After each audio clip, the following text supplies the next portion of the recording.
Abrimos. Sí, adelante. Yo tenía algunas preguntas que más que pregunta para que se me conteste es simplemente conocer la opinión. Dentro de las muchas posibilidades de estar perplejo con la situación española desde hace bastantes años, voy a seleccionar tres. Lo último, además como usted es historiador, pues estará también al tanto.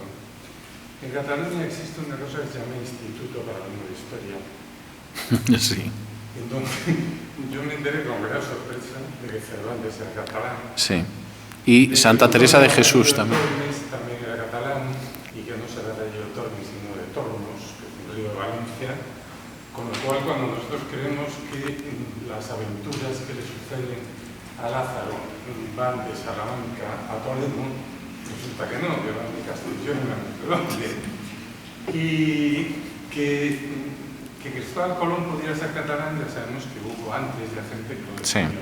Pero mi última perplejidad es que este organismo que funciona con dinero de la Generalitat, por tanto no son cuatro amigos que montan un blog, paga la Generalitat.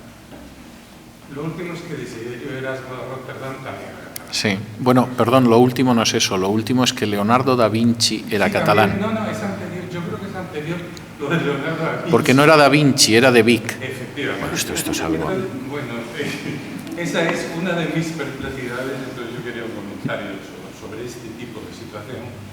La segunda, supongo que estoy bien informado, dentro de los primeros años del gobierno Zapatero, no sé lo que le llamo gobierno, digamos, en un momento determinado a Zapatero se le ocurrió una de sus ideas. En este caso era, bueno, ¿y qué tal si denunciamos los acuerdos con el Vaticano? Entonces, por lo visto, en vez de pasar a la acción, en este caso tuvo un mínimo de ideas de tranquilidad. Dijo, primero que me hagan un estudio electoral, ¿cuánto supondría esto electoralmente? Hicieron el estudio electoral, si yo no estoy mal informado, y el estudio electoral que le transmitieron fue, si se denuncian los acuerdos con el Vaticano, representaría una pérdida de 1.200.000 votos. No creo, es curioso que esa sea la cantidad de votos que ha tenido Podemos. Bien. Y la tercera, yo ahí no estoy mal informado en cuanto al hecho real, porque lo vi por televisión. Todos los gobiernos han tenido negociaciones con ETA, con la banda terrorista. Pero la gran sorpresa fue que en un momento determinado el presidente Aznar salió en la televisión aludiendo a ETA como el movimiento de liberación nacional. Sí. Entonces, esa es otra de mis inmensas perplejidades. Sí. Y simplemente me gustaría contar la opinión. Bueno, yo creo que no es usted el único que se quedó perplejo con todas esas cosas. Lo del Movimiento de Liberación Nacional Vasco, que yo lo viví en su día. Bueno, la cara de estupor. Yo estaba en ese momento en una tertulia de televisión. Estábamos 4 contertulios más la moderadora, que era María Teresa Campos. Y cuando de pronto aparecen las imágenes de Aznar y habla del Movimiento de Liberación Nacional Vasco, nos miramos todos como diciendo, ¿hemos oído bien? Entonces yo no sé quién le dijo esto a Aznar, que es verdad que no volvió a repetirlo, pero de estas cosas, que dices, pero bueno, esta tontería, ¿quién se la ha silbado al presidente en ese momento, ¿no? Vamos a ver, lo de los acuerdos con el Vaticano, yo no creo que los votantes de Podemos sean los que dejarían de votar al Partido Socialista por eso, ¿no? El problema que tienen los acuerdos es que se han incumplido y se han aumentado. Es decir, teóricamente, por ejemplo, la financiación era una solución temporal para pasar de la financiación que existía en la época de Franco a una situación de autofinanciación. Y no solamente no ha sido temporal, sino que se ha prolongado en el tiempo e incluso la financiación ha aumentado. Y entonces, claro, esta es una situación que no va a terminar nunca. Esto unido a algunas decisiones que se tomaron en la época de Aznar, que son muy delicadas. Por ejemplo, en la época de Aznar, sin pasar por el Parlamento, es decir, de manera dudosamente legal, se reformó el reglamento de la ley hipotecaria para que los obispos pudieran realizar inmatriculaciones en el registro civil de propiedades. Por explicar esto, que es una cuestión legal complicada. Vamos a ver, en España hay un registro civil y cuando uno inscribe a su nombre una propiedad es o bien porque tiene lo que se llama el justo título, es decir, el contrato de compraventa, las escrituras de compraventa, y entonces yo inscribo esa propiedad a mi nombre, o bien yo inicio un expediente de dominio porque no tengo el contrato, pero es que ese trozo de tierra desde mi bisabuelo lo hemos tenido nosotros y entonces se inicia un expediente judicial que es el expediente de dominio. Si eso no se ha inscrito nunca, la primera inscripción se llama inmatriculación. Al dejar esto en manos de los obispos, es decir, sin justo título y sin un expediente de dominio, los obispos empezaron a inscribir en el registro civil a su nombre literalmente millares de propiedades que no eran de la Iglesia Católica. Solamente en el caso de Navarra son varios millares, porque además en Navarra lo han seguido muy bien. Claro, esto está siendo un problema, porque en un momento determinado, pues un campo comunal de un municipio donde dejaron construir una ermita, pero que seguía siendo propiedad del municipio, la diócesis lo ha inscrito a su nombre. En algunos casos, sobre todo si los terrenos son interesantes urbanísticamente, la diócesis los ha vendido y al cabo de 2 años ya eso es irreversible. Con lo cual los negocios inmobiliarios que ha hecho gracias a una reforma del gobierno Aznar son verdaderamente impresionantes y el coste para el ciudadano es tremendo. De modo que esa es una cuestión, no voy a decir que a mí me deje perplejo, pero sí me da mucha tristeza. Lo del Instituto de la Nueva Historia es algo que supera mi capacidad de comprensión. Es decir, el último vídeo que yo vi de una clase en catalán de un profesor que empezaba diciendo que nos han robado la historia.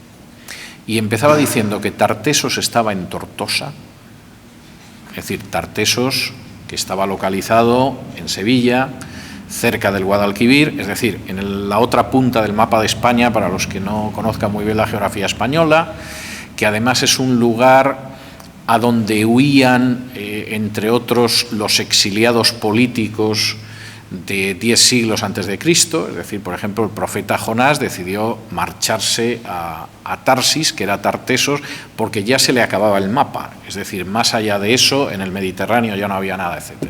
Bueno, decir que eso está en Tortosa es una locura. Decir que Teresa de Jesús, que cualquiera que lea la vida, pues sabe que es Ávila, Castilla la Vieja y punto final, era catalana. Y además escribía en catalán, que el Quijote se escribió originalmente en catalán. Es decir, pocos autores españoles estarán más documentados que Cervantes. Es decir, de Cervantes se conservan las actas de matrimonio suyas con su esposa.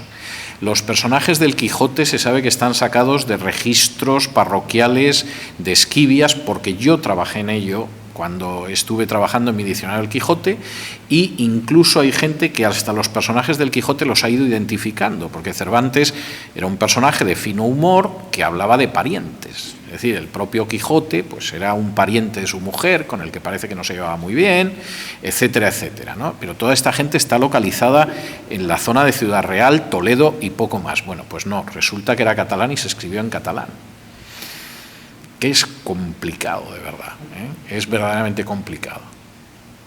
Colón no ha sido nunca catalán, es decir, ha habido una hipótesis en su momento de que Colón había sido balear, mallorquín, y es una hipótesis medio defendible, pero bueno, en cualquiera de los casos, pues ahora es catalán también. Y claro, ya nos ponemos, y Leonardo da Vinci, Erasmo de Rotterdam, y bueno, pues dentro de nada, pues no sé, supongo que Vladimir Ilich Ulyanov alias Lenin, porque si seguimos en ese plan, todo puede ser. Claro, esto es absurdo, pero cuando se entra en cierta forma de nacionalismo no es tan raro. Es decir, quien lea Los 4 jinetes del Apocalipsis de Blasco Ibáñez, donde él describe el nacionalismo alemán en la Primera Guerra Mundial, y en un momento determinado dice que hay alemanes que reclaman una cierta legitimidad para gobernar Hispanoamérica, porque a fin de cuentas a Hispanoamérica llegaron los españoles que no eran nada más que descendientes de los godos, pues claro, evidentemente esto es posible. Pero cualquiera que haya leído las memorias de Malcolm X, que son notables desde muchos puntos de vista, y a mí me parece una lectura muy interesante, claro, cuando de pronto Malcolm X te dice que Baruch Spinoza, filósofo judío de origen sefardí, era negro, y que Jesús era negro, y te va contando la lista de negros que tú los vas viendo y dices, pero vamos, es que ni por no tengo nada en contra de los negros, pero esto es un disparate, o sea, que va a ser Spinoza negro, que va a ser Jesús negro, etcétera, etcétera. Y los argumentos que se dan son geniales. Por ejemplo, ¿por qué Jesús es negro? Pues porque en el libro del Apocalipsis, cuando Juan en la isla de Patmos tiene una visión del Hijo del Hombre, dice que sus cabellos son como guedejas de cordero.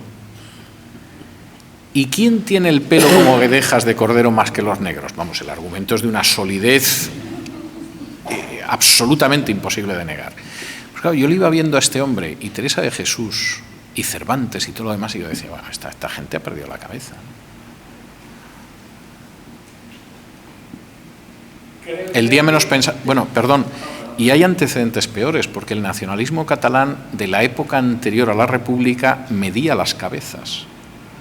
Es decir, hay un libro que se llama La raza catalana, escrito por un prehistoriador notable, como prehistoriador, donde llega a la conclusión de que hay una raza catalana porque él ha medido las cabezas y son distintas que las del resto de los españoles. Vamos, yo pongo delante aquí a un señor de Mérida, otro de Huelva, uno de Madrid y uno de Gerona, y a ver quién me distingue a mí por el tamaño de la cabeza de qué región española viene. Vamos.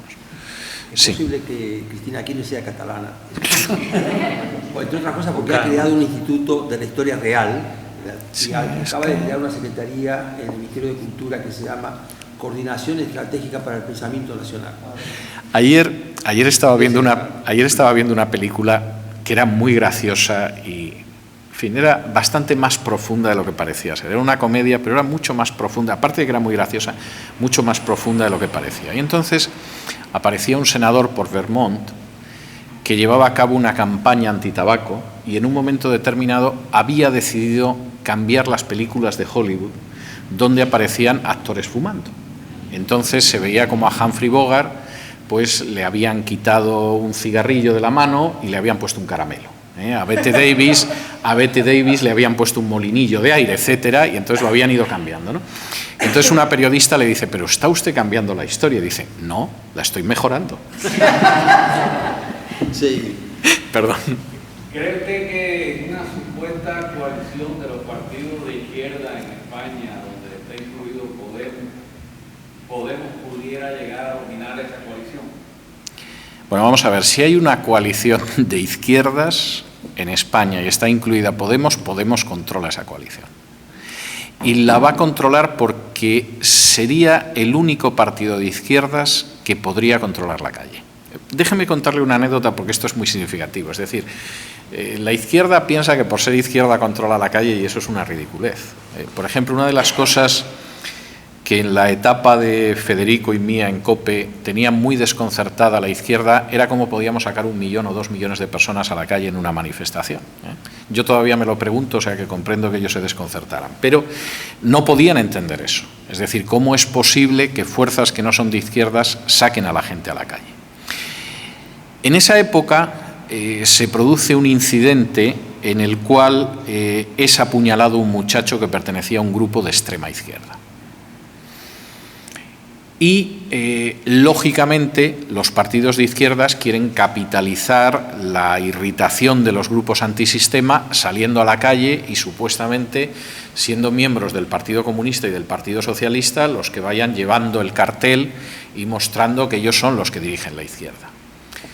Y en ese momento los antisistemas empiezan a golpear a los miembros del Partido Comunista y del Partido Socialista. Y la cara de desconcierto de la gente de las juventudes socialistas y del Partido Comunista, como diciendo, ¿pero cómo nos pueden pegar a nosotros?, es algo digno de verse. O sea, yo recuerdo haber visto ese vídeo una y otra vez, porque efectivamente la historia es, pero vosotros sois simplemente burócratas, o sea, la calle es nuestra. En el supuesto de que Podemos llegara a formar parte de un gobierno de coalición de izquierdas, controlaría ese gobierno. Sí.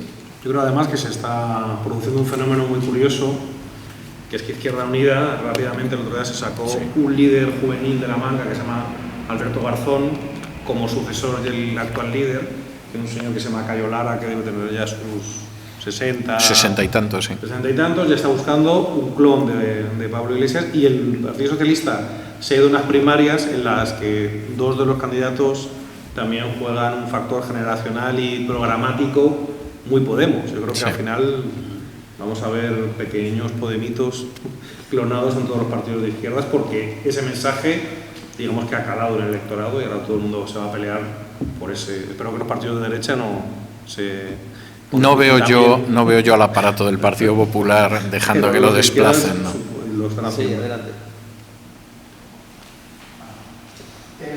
Lo que usted estaba mencionando de Malcolm X, no solamente él se ha falseado mucho la historia a Hollywood, por desgracia, en los últimos años, como una cuestión de mala conciencia, de que hace 60 años ponían hasta blancos haciendo papel de negro.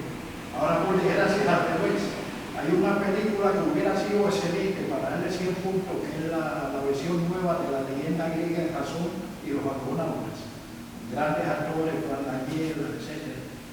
Pero ponen a 4 negros haciendo el papel de griego. Bueno, yo he visto a Sansón negro en una última versión de la Biblia, que me pareció algo verdaderamente llamativo. Es decir, no tengo nada en contra de Sansón. No de Sansón, de los negros, ni mucho menos, pero claro, de pronto estoy viendo una versión de televisión de la Biblia que ha tenido bastante éxito y de pronto veo a Sansón y un negro ni siquiera era mulato como Obama, o sea, un negro que no sé de qué sitio de África habían traído, pero claro, evidentemente eso no tiene nada que ver con Sansón, ¿no? Es algo bastante claro. A pesar que se pasó volando, llevamos casi 2 horas. Sí. Que son las 2 últimas preguntas y cerramos. Sí, el señor Tarón primero. Sí, buena pregunta. Hace bastantes meses me hago la misma pregunta todas las semanas, que cuando escucho el podcast que usted suele subir, escuchamos a través de iPhone, ¿no? Y la pregunta es muy simple, o sea, muchos de nosotros hemos salido de nuestros países, en mi caso particular, que hace 30 años, Sí. pero no me atrevería a calificar en el caso de mucha gente, no utilizaría la palabra exilio. Sí. ¿Cuáles fueron las razones o cuáles fueron las... Bueno, es largo de contar, no fue fácil, no fue agradable, pero sí tengo que decir que es un exilio. Es decir, y había razones de todo tipo y razones que afectaban a mi propia seguridad. De hecho, yo estuve ahora... Voy a contarle 2 anécdotas. El 13 de julio del año 2013 yo hago el 12 de julio de 2013 yo hago mi último programa de radio en España, me despido de la audiencia y el 13 yo llego a Miami. Y cuando estoy entrando con mi bolsa de viaje y mi maletita en el dormitorio en casa, me llaman y la persona que me llama por teléfono era una persona de España. Y entonces me dice, ¿dónde estás ahora? Digo, pues mira, estoy ahora mismo entrando en el dormitorio en Miami. Me dice, oye, cuánto me alegro porque esta semana ETA había descubierto dónde vivías. Y antes de que yo pudiera hacer ningún comentario me dijo, bueno, pero no te preocupes, no era nada grave. Dice, porque no pensaban matarte, solo querían lanzar una bomba incendiaria en tu piso, en tu apartamento. Y entonces yo pensé, hombre, pues es una suerte, no pensaban matarme y además, ¿qué persona a lo largo de su vida no le han incendiado el piso 6 o 7 veces, ¿no? Entonces, esto por citar solo uno de los casos, es decir, no es el peor, no es el más preocupante. Y de hecho yo estuve ahora casi un mes en España promocionando mi último libro y tuve que llevar a un antiguo oficial de la Guardia Civil como guardaespaldas, con pistola, por supuesto, durante todo el tiempo que estuve allí. Entonces, insisto, no es el único peligro ese son otros añadidos. Y yo en un momento determinado pues decidí que era muy prudente y muy sensato el cerrar una etapa en España y venirme a vivir aquí, que además es un sitio que me gusta mucho y que conozco desde hace casi un cuarto de siglo. O sea que esa es la historia. Personalmente, yo no creo que vaya a volver a España, en absoluto. Durante este año yo tuve varias ofertas, no solo para regresar a España, sino para regresar a la radio, y las he dejado, o sea que las rechacé. Y lo que sí le puedo decir, porque eso sí es algo que está casi cerrado, es que Dios mediante, el año que viene, a partir de septiembre, ese podcast será diario y en España se emitirá seguramente en más de 50 emisoras, pero lo voy a seguir haciendo desde la Florida. Sí. Sí, para felicitarlo y decirle que el libro El Testamento del Pescador me conmovió muchísimo y reafirmó mi religiosidad. Yo sí soy católica, pero bueno, admiro mucho a los judíos, a los protestantes, o sea, pues, bueno, tiene usted que leer Mi Jesús el Judío, que seguramente le gustará y que vamos a presentar y que además se puede encontrar aquí en Miami. Espero que lo disfrute mucho. Muchísimas gracias por todo, ha sido un placer y un privilegio.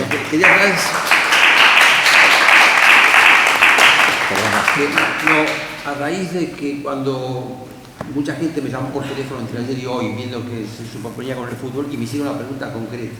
Si íbamos a filmar el acto y a grabarlo como efectivamente lo hemos grabado. Así que aquellos que quieran tener el recuerdo, le podemos dar el link de donde va a estar subido toda la charla de hoy. Yo les agradezco mucho a César y a Manuel y a todos ustedes por acompañarnos. Gracias. Muchas gracias a vosotros. Muchas gracias, Manuel. Muchísimas gracias.